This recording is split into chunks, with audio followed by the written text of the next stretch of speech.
ટીનુબેનના જેઠના ધામગમન નિમિત્તે આપણે સૌ સખીઓએ સાપ્તાહિક પારાયણ કરી હતી, તેની આજે પૂર્ણાહુતિ કરી રહ્યા છીએ।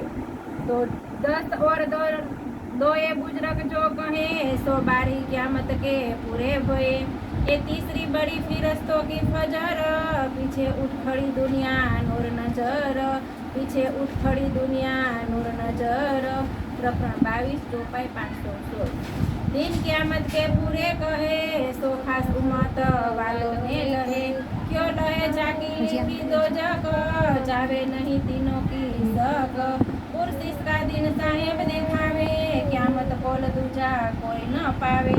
5 सूरत लिखी आम सिपारे, समझे पाक दिल उजियारे। ये पांचों ने अमल जो करे, सो बिस्ती फुरमान से ना डरे।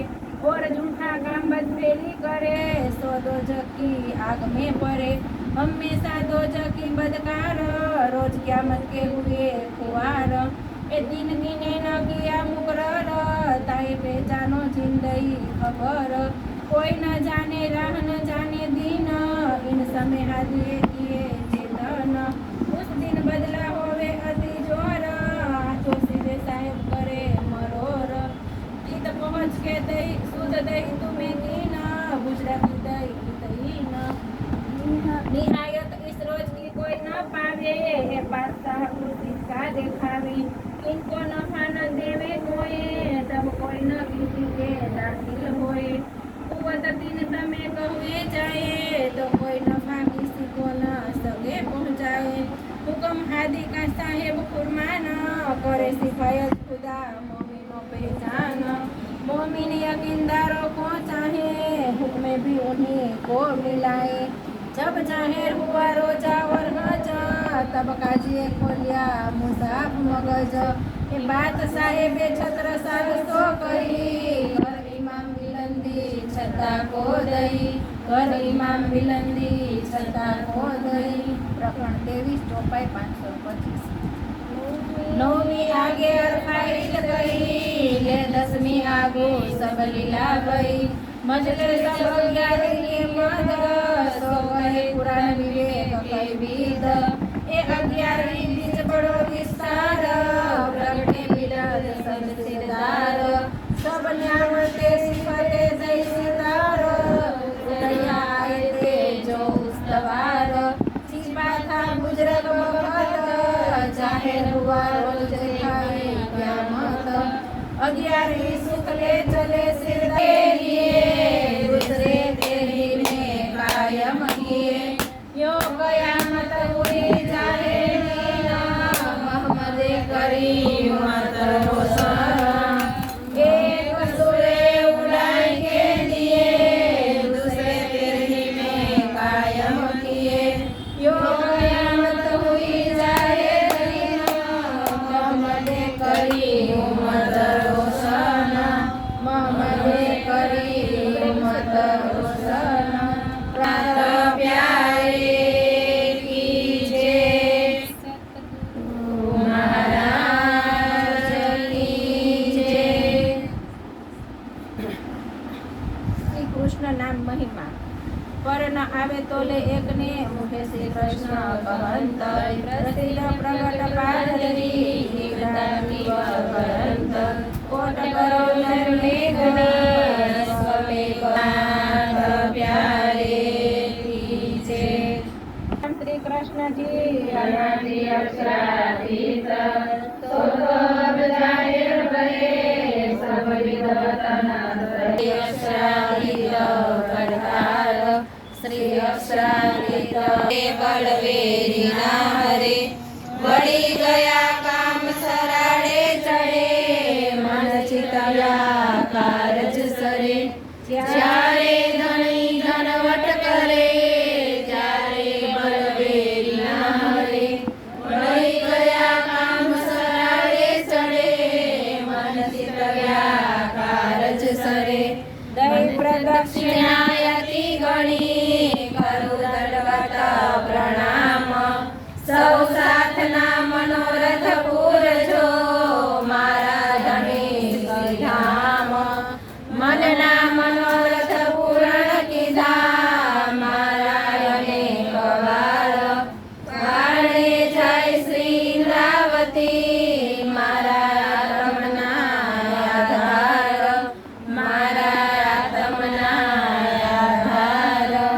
બોલો શ્રી પ્રાણનાથ પ્યારે કી જય. અંદર રાજજીના નૂરી ચરણોની અંદર પહોંચી ગઈ અને રાજજી આપણે સંદેશ આપે છે કે મેરે ખસમ કા નૂર હે, નૂર અંગ નૂર જલાલ. કે જે નૂર કોને કીધું? તો કીધું કે જે નૂર જલાલ છે એ રાજજીની સત્તાનું અંગ, જેને આપણે અક્ષર બ્રહ્મ પણ કહીશી. તો કીધું કે સો આવત દાયમ દીદાર કો, કે રોજ જ અક્ષર બ્રહ્મ ચાંદની ચોકની અંદર અક્ષરાતીતના દર્શન કરવા માટે આવે છે. તો કીધું કે મેરા ખસમ નૂર જમાલ, કીધું કે અક્ષર બ્રહ્મના ખસમ એટલે કોણ કીધું એને? તો કીધું કે અક્ષરાતીત, જેને કીધું કે નૂર જમાલ. જમાલીના અનંત ગુણ છે, જેમાં કીધું કે સૌંદર્ય આવે, પ્રકાશ આવે, ક્રાંતિ આવે, છટા, ચમક, નૂર, જ્યોતિ, શીતલતા, પ્રફુલ્લતા, માધુર્યતા, એવા અનંત ગુણ કીધું કે એ જમાલીની અંદર સમાયેલા છે. એને કીધું કે જલા જમાલ, જે સૌંદર્યનો અગાધ સાગર, એવા અક્ષરાતીત કીધું કે પરમધામની અંદર પ્રેમ અને આનંદની લીલા કરે છે. તો એ લીલા કીધું કે આ સંસારની અંદર કેવી રીતના જાહેર થઈ? જો આજ સુધી એ જમાલને કોઈ જાણતું નહોતું, કે દુનિયા કીધું કે પરમાત્મા પરમાત્મા કઈ, તો વર્ણન તો બધા કહે છે કે પરમાત્મા તો એક છે, પણ એ નૂર જમાલ જે પરમાત્મા કીધા વાણીની અંદર, જે જમાલ શબ્દ છે કીધું કે અરબી ભાષાનો શબ્દ છે, જેને આપણે કહીશું કે પૂર્ણ બ્રહ્મ, સચિદાનંદ, એ પાર બ્રહ્મ. તો એ પાર બ્રહ્મ કીધું કે આ સંસારની અંદર આવ્યા. તો ક્યારે આવ્યા? તો કીધું કે એની ધર્મ ગ્રંથોની અંદર પહેલેથી જ સાક્ષીઓ મુકાઈ ગઈ હતી કે 28માં કલયુગની અંદર એ પાર બ્રહ્મ સ્વયં આ સંસારની અંદર આવશે, અને એની આત્માઓ પણ કીધું કે આ સંસારની અંદર આવી તો એ માયાના મોહ સાગરની અંદર કીધું કે એ ભૂલી ગઈ કે એનું ધામ ક્યાં છે, સ્વરૂપ અને લીલા કેવી છે. તો કીધું કે એ યાદ અપાવવા માટે આ સંસારમાં એવું તારતમ જ્ઞાન આવ્યું કે જેના થકી કીધું કે દુનિયા જેને ખોજી ખોજીને થાકી ગઈ, પણ છતાંય એ પૂર્ણ બ્રહ્મ સચિદાનંદની કોઈને ઓળખાણ થઈ શકી નહીં. તો આ ચોપાઈની અંદર કીધું કે સત કોને કહેવાય? જે પૂર્ણ બ્રહ્મની સત્તાનું સ્વરૂપ, જેને અક્ષર બ્રહ્મ કહેવાય, અને જેનું ઘર કીધું કે પરમધામની અંદર રંગ મહોલની સામે જે 7 વન આવ્યા, વચ્ચે કીધું કે જમના નદી આવી, અને જમનાજીની સામે કીધું કે ફરી પાછા 7 વન આવ્યા, અને એની સામે કીધું કે ફરી એક રંગ મહોલ પણ આવ્યો. એ રંગ મહોલની અંદર કીધું કે કેટલા દરવાજા છે? 4 દરવાજા છે. ત્યાં કીધું કે અક્ષર બ્રહ્મ મૂળ સ્વરૂપે બિરાજમાન છે. આપણે કહી કે આ સંસારની અંદરથી જ્યારે આપણે આત્માઓ ખેલ જોઈ અને પાછી જાશું, તો આપણી મૂળ પરાતમ ક્યાં બેઠી છે? રંગ મહોલની અંદર, જ્યાં પ્રથમ ભૌમની અંદર કીધું કે 5મી ગોળ હવેલી, અને એમાં પણ મૂળ મિલાવાની અંદર આપણી મૂળ પરાતમ બેઠી છે. એવી જ રીતના અક્ષર બ્રહ્મની પણ મૂળ પરાતમ ક્યાં બેઠી છે? અક્ષર ધામની અંદર, પણ એની લીલા પરમધામમાં હોતી નથી. એ અક્ષર બ્રહ્મની લીલા કીધું કે ક્યાંથી શરૂઆત થાય? તો કીધું કે યોગ માયાના બ્રહ્માંડથી, જ્યાં એ 4 એના અંતસ્કરણ મન, ચિત્ત, બુદ્ધિ અને અહંકાર, જેને કીધું કે શું કહેવાય? અવ્યાકૃત મનનું સ્વરૂપ, પછી કીધું કે સબલિક એના ચિત્તનું સ્વરૂપ, અને કીધું કે કેવલ એની બુદ્ધિનું સ્વરૂપ, અને અહંકારનું સ્વરૂપ એટલે સત સ્વરૂપ. કે જે સત સ્વરૂપની અંદર અક્ષર બ્રહ્મને આ લીલા જોવી હતી કે અક્ષરાતીત કે મહોલ में प्रेम ईसक बरतत सो सुध अक्षर को नहीं जो किन्वित केल करत. કે જે અક્ષર બ્રહ્મને કીધું કે રંગ મહોલની અંદર જે સખ્યું લીલા કરી રહી છે ને, એની એને ખબર પણ હતી નહીં. જે યોગ માયાના બ્રહ્માંડની અંદર એને કીધું કે હું એકલા તો કેટલીક લીલાને જોઈશ, તો એને શું કર્યું? 24,000 સુરતાઓને ત્યાં ધારણ કરી. હવે એ 24,000 સુરતાઓ ધારણ કરી તો જેનું નામ શું પડ્યું? ઈશ્વરી સૃષ્ટિ. હવે પેલી જે પરમધામની અંદર આનંદની લીલા કરવા વાળી હતી એને કઈ કીધી? બ્રહ્મ સૃષ્ટિ કીધું, બ્રહ્મની સૃષ્ટિ કીધું. બીજી હતી એને અક્ષર બ્રહ્મની સૃષ્ટિ કીધું, જે ઈશ્વરી સૃષ્ટિ કીધું. હવે ત્રીજી લીલા કે જે અક્ષર બ્રહ્મ કીધું કે સ્વપ્નની અંદર એના જે 4 અંતસ્કરણ છે ને, મન, ચિત્ત, બુદ્ધિ અને અહંકાર, તો 3 પાદની અંદર કીધું કે એની કોઈ લીલા હોતી નથી. જે એનું મન છે ને ત્યાં એનું કીધું કે જે સંકલ્પ કરે કે હું આવા કરોડો બ્રહ્માંડ બનાવું, તો મનના સંકલ્પથી કીધું કે જે અવ્યાકૃત ત્યાંથી જે સૃષ્ટિ બનવાનું કારણ થાય એની અંદર કીધું કે એ નારાયણના રૂપમાં અક્ષર બ્રહ્મ સ્વપ્નની અંદર એ ત્રીજી લીલા ચાલુ થઈ. હવે એક બ્રહ્માંડની અંદર જેને કીધું કે જે પરમધામ, જ્યાં સત નથી લીલા કરતું પણ ત્યાં કોણ લીલા કરે છે? પ્રેમ અને આનંદની લીલા થાય. અવ્યાકૃતની અંદર કીધું કે સૃષ્ટિ બનવાની લીલા થાય, અને 3 પાદની અંદર કીધું કે વિશુદ્ધ ચેતન છે જ્યાં પ્રેમમય લીલા તો થાય પણ ત્યાં બ્રહ્મ લીલા કરતા નથી.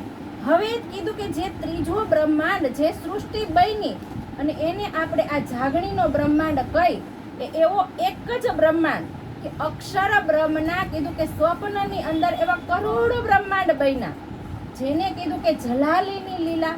હવે એ જલાલ કોણ છે? તો કીધું કે એ દુનિયાને તો ખબર નથી, કારણ કે એ જલાલ શબ્દ છે એ ફારસી ભાષાનો શબ્દ, જેને કુરાનની અંદર એ વર્ણન કર્યું. પણ આ સંસારની અંદર આપણે કહીશું ને કે પરમાત્મા તો એક જ છે, પણ હવે એક કોણ છે એને આપણે ઓળખતા નથી.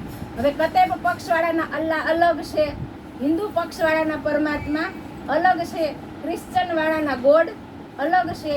એવા તો કીધું અસંખ્ય સંપ્રદાય છે. આ ભારત ભૂમિ ઉપર એવા અસંખ્ય સંપ્રદાયની અંદર પરમાત્મા પણ કેટલા બની ગયા?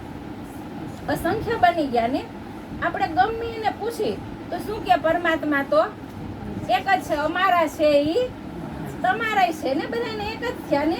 હવે એક કેવી રીતના થયા? આપણે તો ઓળખતા નથી ને એક છે ને, પણ આપણે કોને ઓળખીશી? આપણે છે એને ઓળખીશી ને. તો આ ચોપાઈની અંદર કીધું કે મેરે ખસમ કા નૂર હે, નૂર અંગ નૂર જમાલ, સો આવત દાયમ દીદાર કો મેરા ખસમ નૂર. અક્ષર બ્રહ્મ એમ કે છે જો કે જેના દર્શન કરવા માટે જાઉં છું ને એ મારા કોણ છે? એ મારા માલિક છે. એના હુકમથી અક્ષર બ્રહ્મ કીધું કે કરોડો બ્રહ્માંડ બનાવે, અને એક ક્ષણની એક ખસમની સાહેબી કેવી છે? તો જુઓ, આ બ્રહ્માંડની અંદર આપણે બેઠા છીએ ને આપણી ઈચ્છા માત્રથી અહીંયા પાંદડું નથી હલતું. જે અક્ષર બ્રહ્મ પણ પોતાની ઈચ્છાથી કીધું કે શું કરે? આવા કરોડો બ્રહ્માંડ બનાવે, અને કરોડો બ્રહ્માંડનો ફરી પાછો એ લય પણ કરી દે. હવે એ નારાયણ જે અક્ષર બ્રહ્મના સ્વપ્નની અંદર ઉત્પન્ન થયા, એને સંકલ્પ કર્યો કે એકો હમ બહુશ્યામ. તો ત્યાંથી શું આપણી અંદર જે ચેતન શક્તિ જીવ બેઠા છે ને એની શું થઈ ગયું? ઉત્પત્તિ થઈ ગઈ. હવે એ જીવ જ્યારે આ સંસારની અંદર આવ્યા તો એને ખબર નથી કે હું કોણ છું, ક્યાંથી આવ્યો છું, અને મારી આત્માનો માલિક કોણ છે. જે અંદર ચેતન શક્તિ બેઠી એને ખબર નથી. હવે જે નારાયણ કીધું કે અક્ષર બ્રહ્મના સ્વપ્નની અંદર બન્યા, એને નથી ખબર કે હું કોના સ્વપ્નની અંદર બન્યો છું. તો હવે આ એ લીલા જ્યાં ચાલુ થઈ, આ ત્રીજા બ્રહ્માંડની લીલા કીધું કે જે આ બ્રહ્માંડો બનાવ્યા એમાં કેટલા એવા કરોડો બ્રહ્માંડ છે, એની અંદર જ્યાં આપણે બેઠા છે, જ્યાં તારતમ વાણી આવી, એ બ્રહ્માંડની અંદર કીધું કે એ પરમાત્માની ઓળખાણ જોવો થઈ આપણે કે વાસ્તવમાં એ પરમાત્મા કોણ છે. તો આપણે તારતમ વાણી દ્વારા ખબર પડી કે ધર્મ ગ્રંથોની અંદર જે સાક્ષી મૂકી હતી ને કે 28માં કલયુગની અંદર એ પાર બ્રહ્મ આ સંસારની અંદર આવી અને લીલા કરશે, પોતાનું ધામ, સ્વરૂપ અને લીલાને જાહેર કરશે. તો આ તારતમ વાણીની અંદર જો કેટલી સાક્ષીઓ આપણને મૂકી દીધી કે દરેક ધર્મ ગ્રંથોની અંદર એક એક વાત પ્રમાણની સાથે તારતમ વાણીએ શું કીધું? એને સ્પષ્ટ કરી દીધું. હવે એ તારતમ વાણી અને એમાં પણ આ પરિક્રમા ગ્રંથ એટલે શું કીધું કે અક્ષરાતીતનું હૃદય, અને હૃદયની અંદર જે વાત છુપાયેલી હોય એને અનાદિકાળથી આપણે પરમધામની અંદર રહેતા હતા ને, પણ આપણે ખબર હતી નહીં કે આપણા જ સ્વરૂપ ધારણ કરી અને લીલા કરવા વાળું કોણ છે? સ્વયં ધામ ધણી. તો આજ એ વાત જો આપણને અહીંયા ખુલ્લી આમ કીધું કે આ બ્રહ્માંડની અંદર દુનિયા નથી જાણતી ને, એ આપણને અહીંયા બેઠા બેઠા ખબર પડી ગઈ. જે નારાયણને નથી ખબર કે આ નિરાકારથી પરે શું છે, એ એના ઉત્પન્ન કરેલા જીવોને અહીંયા બેઠા બેઠા તારતમ જ્ઞાનથી ખબર પડી ગઈ. જુઓ, જ્યારે કીધું કે એ નારાયણ જેને મહાવિષ્ણુ કહે, હવે એને જ્યારે કીધું કે આ તારતમ જ્ઞાન મળી જશે તો આ બ્રહ્માંડનો શું થઈ જશે? પ્રલય થઈ જશે. જો એને મળતાની સાથે જ પ્રલય થઈ જાય. અને આ બ્રહ્માંડના જીવો કેટલા ભાગ્યશાળી છે કે અહીંયા બ્રહ્મ લીલાનો આનંદ કોને લીધો? જીવોએ લીધો ને. એ શા માટે? તો કીધું કે જે જીવ ઉપર આત્મા બેઠી હતી ને, એ આત્માના કારણે કરોડમાં અંશ માત્રનો સુખનો આનંદ એ જીવને પણ પ્રાપ્ત થયો. કે જ્યારે આજ સુધી